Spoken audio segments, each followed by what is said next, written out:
On, above, over. On, above, over. এই যে এই তিনটা প্রিপোজিশন আসলে তোমরা অনেক সময় ভুল করো। আজকের এই ভিডিওটি দেখলে এই তিনটা প্রিপোজিশনের ব্যবহার সম্পর্কে তোমাদের স্পষ্ট ধারণা তৈরি হবে। এখানে তোমরা লক্ষ্য করো অন, এই যে অন, অন এই প্রিপোজিশনটা আসলে কেমন জায়গায় ব্যবহার করতে হয়? যখন কোনো কিছু লাগালাগি অবস্থায় থাকে, লাগালাগি অবস্থায় থাকে, লেগে থাকে, সেক্ষেত্রে প্রিপোজিশন অন বসে। যেমন the pen is on the table, the pen is on the table, কলমটি টেবিলের উপরে রয়েছে, মানে এই যে কলমটি টেবিলের উপরে লেগে আছে, the pen is on the table, সেক্ষেত্রে অন ব্যবহার করতে হবে।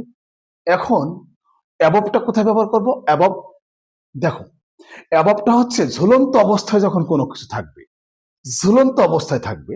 যেমন আমরা বলি না the painting is above the window, মানে এই যে পেন্টিংটা জানালার উপরে ঝুলানো অবস্থায় আছে, অ্যাবভ।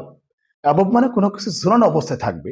অনেক সময় আমাদের ঘরে দেখবা ফ্যান থাকে, লাইট থাকে, the fan is above hour head, the fan is above our head, fan কিন্তু উপরে ঝুলানোই থাকে।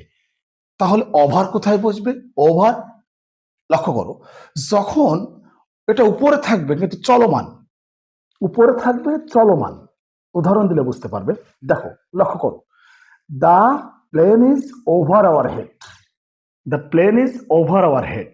দেখো প্লেনটা আমাদের মাথার উপরে আছে, প্লেন তো স্থির থাকে না, চলমান থাকে। The bird flew over our head, পাখিগুলো আমাদের মাথার উপর দিয়ে উড়ে গিয়েছিল, ওভার আওয়ার হেড।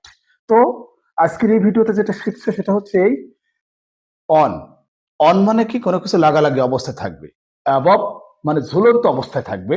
ওভার মানে চলন্ত অবস্থায় থাকবে, উপরে থাকবে, সেটা চলমান থাকবে। To learn more, subscribe my YouTube channel and follow my Facebook profile. আল্লাহ হাফেজ।